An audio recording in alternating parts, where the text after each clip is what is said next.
What if the one lie you told to save yourself ends up destroying the very life you built from it?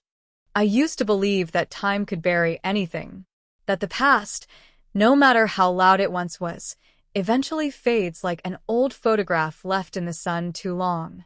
But that's a lie in itself, isn't it? The truth doesn't fade. It festers. And sometimes it finds a way back to you. The rain was falling harder than it had all week, tapping against the windows like impatient fingers. I sat there, on the edge of the leather couch that once belonged to my mother, clutching a mug of cold coffee and staring at the letter in my hand. The envelope was cream-colored, unmarked, and yet it screamed. My hands trembled. My name was written in blue ink, Samantha Moore. Not Sam, not Sammy, not even Mrs. Carter, the name I'd gone by for the past 6 years. Just Samantha Moore, the girl I buried in a lie all those years ago. I pressed the envelope against my chest like it could bring back warmth, like it could make the dread less sharp. But I already knew. The past had returned. I remember that summer day 12 years ago like it was yesterday. July in Charleston, South Carolina was thick with heat, the kind that stuck to your skin and filled your lungs. I was 23, freshly graduated, and desperate to be noticed, by the world, by someone, by anyone. My mother was dying, my sister was getting married to a man she didn't love, and I was invisible. Just the smart, quiet girl who helped everyone else shine. Until I wasn't. Until one moment changed everything. One lie. A simple sentence spoken in fear and selfishness. And it cracked everything. It had to do with a man, doesn't it always? His name was Daniel Foster. A professor at the university, older by 10 years, brilliant, charismatic, dangerous in the way you never notice until it's far too late. He wasn't mine to love, and yet I did. Silently. Secretly. I worshipped his words, his intelligence, the way he seemed to see me even when no one else did. Until I found out I wasn't the only one he saw. Until I walked into his office that day, saw a girl younger than me buttoning her blouse, and heard him call her darling. It shattered something in me. Something small and fragile and young. And in that brokenness, I lied. A lie that spread like gasoline across a dry field. No one knew what really happened. No one ever questioned me, not really. I was calm. I was believable. I used my pain like a weapon, and everyone else carried the shame. He lost his job. The girl transferred schools. And I walked away clean. I told myself I was protecting someone. That he was a predator, that she was being used. Maybe it was true. Maybe it wasn't. But I lied. Not about what I saw, but about what happened after. I said things that didn't happen. I described touches that never came. I watched lives unravel. And I let it happen. Because for once, I wanted to matter. Years passed. I moved across the country. New name. New career. New love. I met Michael Carter, a defense attorney in Seattle. Strong, kind, gentle in a way I didn't think men could be. We married after just 8 months. He never asked much about my past, only what I told him. I became Sam Carter, a woman reborn in another city, far from the ashes of my youth. But you can only live on borrowed time for so long. Last week I got the first call. No name. Just a voice. Did you think we'd forget? Click. Then silence. Then today, the letter. Inside. Only a photograph. A picture of me at the university, standing outside Daniel's office. Underneath, in typewritten words. You told the story once. Now, someone else will. I couldn't breathe. Not fully. Not since I first saw it. Michael noticed. He always noticed. But how could I tell him? How could I say that the woman he married built her life on a lie that destroyed someone else's? I wanted to scream. I wanted to burn the photo. But instead, I locked the door, sat on the couch, and waited. Waited for the ghost to knock again. It's funny how lies have their own timeline. You think you're in control, that if you just push it down far enough, deep enough, it dies. But the truth isn't a prisoner. It waits. And it never comes back gently. I used to believe I could run from it all, that guilt was just a phase and forgetting was healing. But I know better now. Because my lie didn't just betray them. It betrayed me. And now it's back. I was born in Savannah, Georgia. The kind of town where people don't forget your name, your family's history, or your mistakes. My full name is Samantha Elise Moore, and before I ever told my lie, I was simply that Moore girl with the quiet voice. My mother, Clara, was a nurse. Strong, soft-spoken, and the kind of woman who believed in second chances even when the world didn't give her any. She raised my sister Rachel and me alone after our father left when I was just 7. Rachel, 2 years older, was the bold one. The fire to my reign. I adored her, envied her, sometimes even resented how easily the world bent toward her light. People remembered Rachel's laughter and her legs in cheerleading skirts. They remembered me only as the girl in the corner with books. We grew up on Magnolia Street, in a faded blue house with a creaky porch and a wind chime made of spoons. Summers smelled like jasmine and mosquito spray. Winters were mild but lonely. We weren't poor, but we were never at ease either. I used to think that one day I'd leave Savannah, become someone new. Someone who didn't get lost in rooms or shrink into silence when people stared too long. Education was my way out. I devoured books like they were lifelines. I graduated high school top of my class, earned a scholarship to the University of South Carolina, and majored in literature and philosophy. Words gave me identity, structure, escape. But I never expected that they'd also be my weapon. Freshman year passed quietly. I lived in a dorm, kept mostly to myself, made a few friends who liked poetry readings and indie films. I was the type of girl boys asked for homework help, not for dates. Then came sophomore year and Professor Daniel Foster. He taught modern moral theory and had a voice like slow thunder. He was handsome in that unapproachable, leather-bound kind of way. 40, maybe a little younger. Crisp shirts, biting wit, an edge and a smile that made everyone lean in a little closer. Girls liked him. Boys wanted to be him. I admired him. No, I was obsessed. He wasn't just a man to me. He was validation. He was the first person to look at me and say, "You're brilliant," and mean it. And for a girl like me, unseen, untouched, unheard, that meant everything. We never had a relationship. Not the kind people assume. He never crossed a line. Until he did. One day, I stayed after class. He was grading papers, asked me if I wanted to read over a dissertation draft he was preparing. I stayed. We talked. He asked me personal questions, why I chose philosophy, what I feared. He made me feel like I was the most interesting woman in the world. Not a student. A woman. Then, 2 weeks later, I walked in unannounced. And I saw her. Allison Vega. A freshman with golden hair and red lipstick. Buttoning her blouse. His hand on her back. And that smile, the same one he gave me. I didn't cry. Not at first. I walked away. I went back to my dorm, locked the door, and lay still on my bed for what felt like hours. My mind racing. My heart cold. I wasn't angry at him. I was angry at myself. For thinking I was different. For believing I mattered. For being invisible again. And then came the lie. I told Rachel first. She was visiting for the weekend, planning her wedding. I was quiet all morning, and finally, over dinner, I told her something happened. That Professor Foster had crossed the line. That he had made advances. That he had touched me. She dropped her fork. She told me to report it. And so I did. It wasn't a complete lie. I did stay after class. We did talk. He did say things that blurred lines. But I exaggerated. Embellished. I said he touched my thigh. I said he told me I owed him something for the grade. I never mentioned Allison. I never said I saw them. I wanted justice for the pain, for the betrayal, for the way he discarded me without ever having me. The investigation was swift. He denied everything. But the pressure was loud, and the whispers were louder. Allison never came forward. He resigned before the board could vote. He left. And I felt powerful. But the power didn't last. Whispers started about me. Another professor, one I trusted, asked if I was sure. I pretended to cry. I pretended to be hurt. And eventually it worked. The semester ended. I moved out of the dorms, got an apartment off campus, and reinvented myself. I never talked about it again. Until now. My mother died 2 years later. Cancer.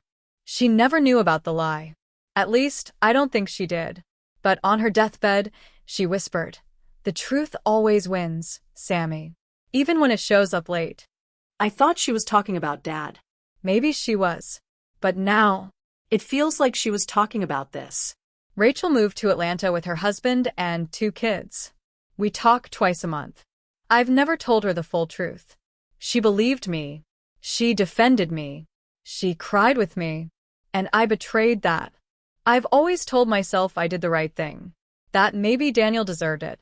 That even if I wasn't his victim, someone else probably was. But deep down, I know what I did. I destroyed a man's career. I shattered a girl's innocence. And I became someone I couldn't even look at in the mirror. Seattle was supposed to be a clean start.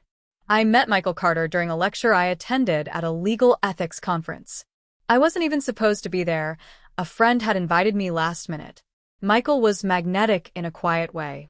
The opposite of Daniel. Where Daniel was smooth and dangerous, Michael was honest and solid. He had his own scars, a divorce, a father who was never around.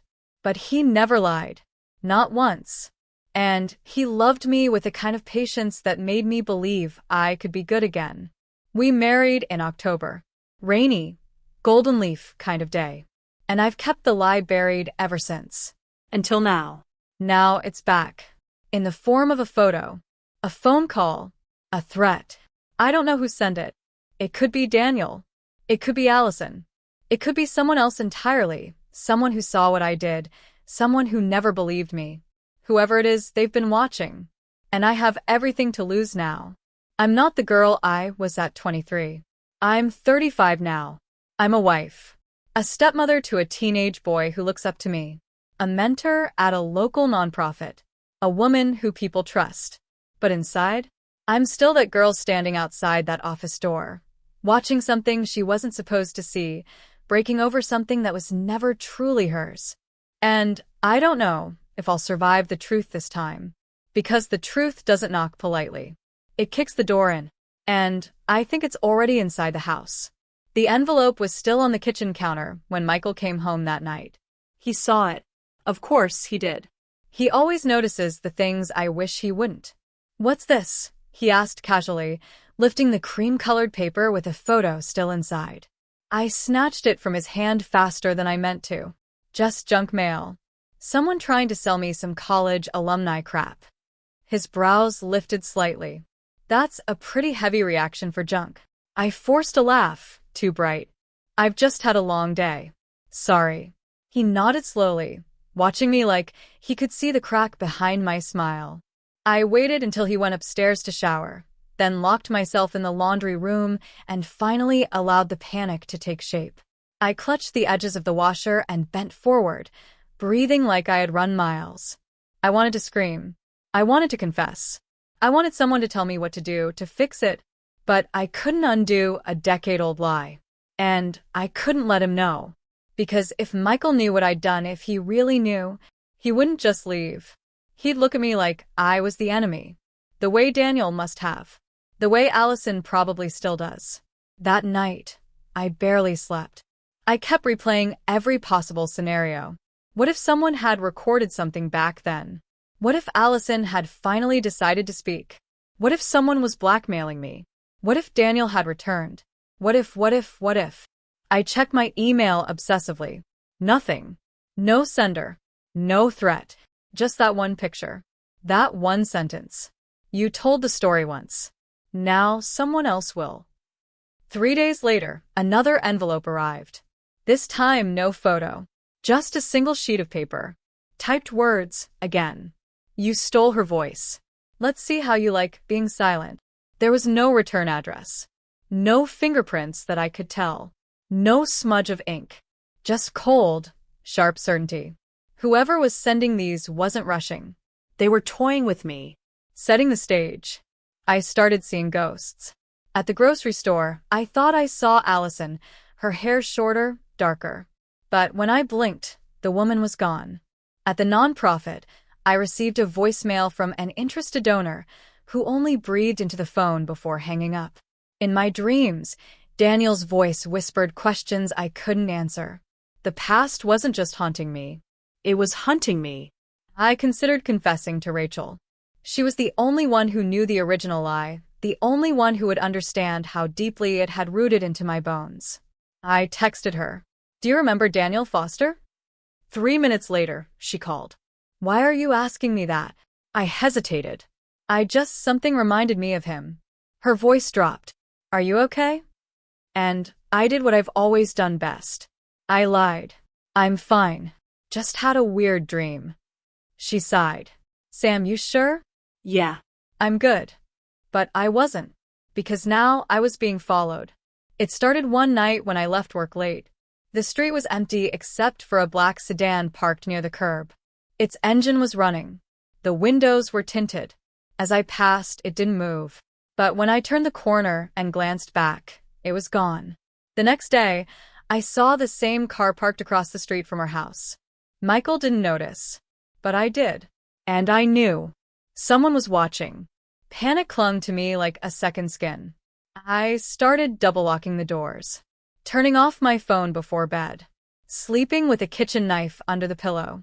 I couldn't tell Michael. I couldn't even tell myself the truth out loud. But I wrote it down in my journal. Every word. Every action. In case something happened to me. In case this ended the way all unfinished stories do. A week later, I got the first real message. My phone buzzed at 2:47 a.m. A blocked number. I answered with a trembling hand. At first, silence. Then a voice I didn't recognize, low, composed, dangerous. She cried. Did you know that?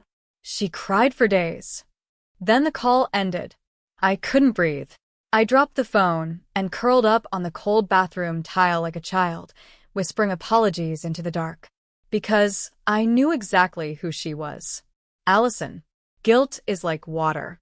It seeps into everything. It erodes the strongest parts of you until all you have left is rot. And I was rotting. From the inside out.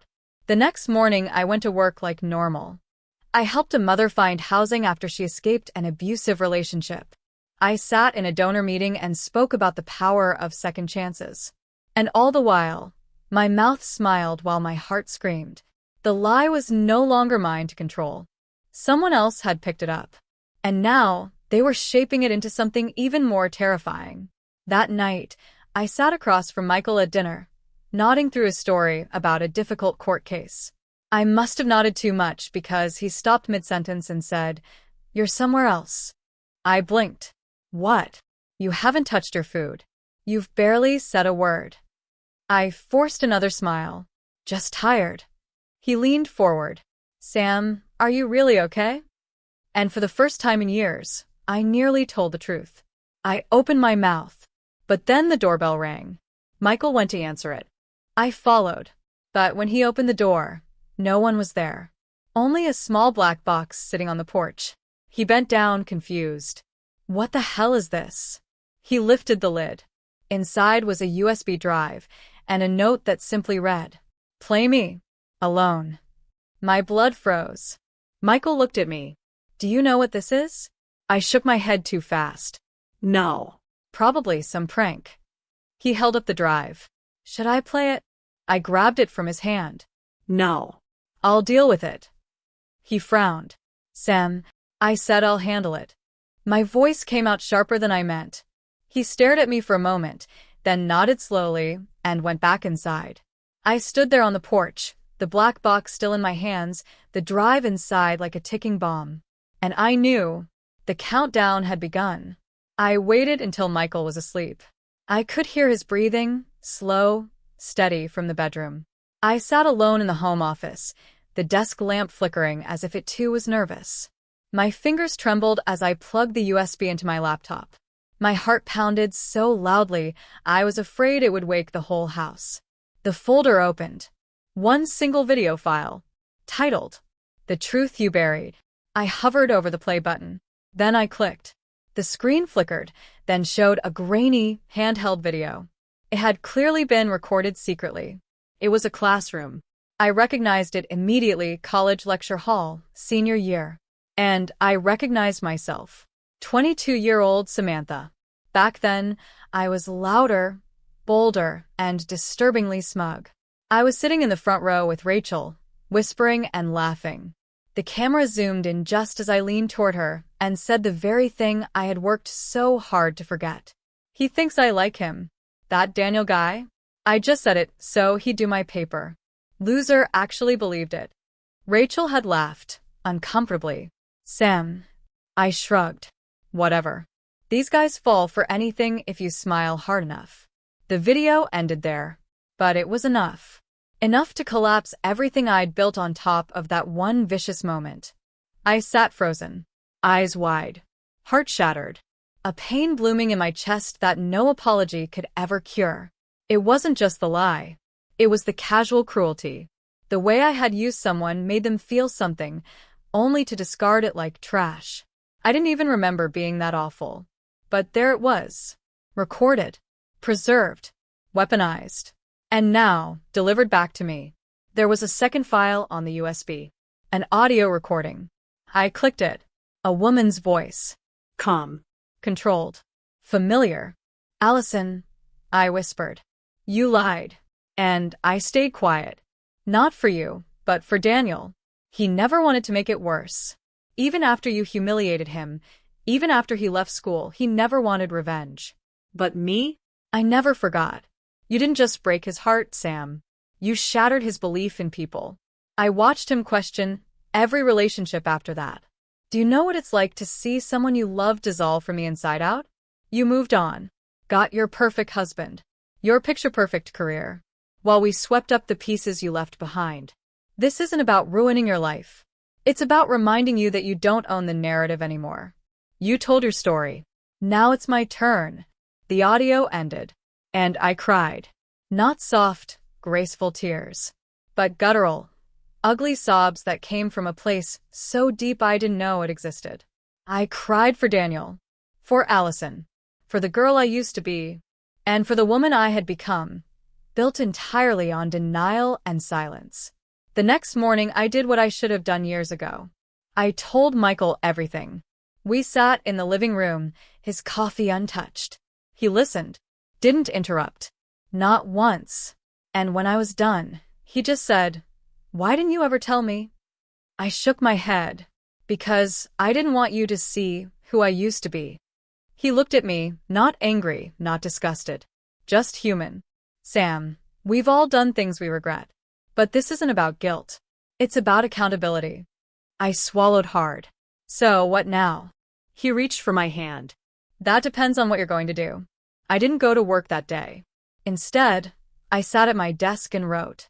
Not a message to the person blackmailing me, but a letter to the person I had wronged. Daniel Foster. Dear Daniel, there are no words that can undo what I did. I lied. I manipulated you. I embarrassed you. And I let the world believe something false about who you were. All so I could get ahead. I was cruel. And I've been hiding from that truth for a very long time. I don't expect forgiveness. I don't even know if this will ever reach you. But you deserve the apology I never gave. I am sorry. For the pain. For the humiliation. For the trust one shattered. You didn't deserve it. And I am ashamed that it took this long for me to say that. Sincerely, Sam. I sent the letter to the last known address I had for him. Then I called Allison. She didn't answer the first time. Or the second. But on the third try, she picked up. There was silence. Because healing doesn't begin with forgetting. It begins with owning. With looking someone or yourself in the eye and saying, yes, I did that. Yes, I was wrong. And yes, I will be better. I am not proud of the girl I was. But I'm learning to stand beside the woman I'm becoming. One who leads with honesty. One who walks with humility. One who finally understands that even our ugliest moments can shape the most beautiful truths, if we let them. To anyone out there carrying a lie, a secret, a mistake so heavy it feels like it will crush you, let me say this. You are not alone, but you are responsible. And the only way to set yourself free is to stop pretending the chains were never there. Maybe it's a letter you need to write. Maybe it's a phone call. Maybe it's a tearful confession to the one person who deserved better. Whatever it is, do it. Not for redemption. Not for applause. But because every story deserves its truth. Even yours. Especially yours. Daniel's words changed me. I never hated you. I just wanted to be seen. Those 9 words rewrote a decade of silence.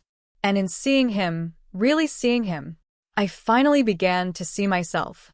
And so, to you, whether you're the one who lied or the one who was lied to, whether you're the voice that was silenced or the one who pressed mute, hear me when I say, your pain is real, Your truth is worthy.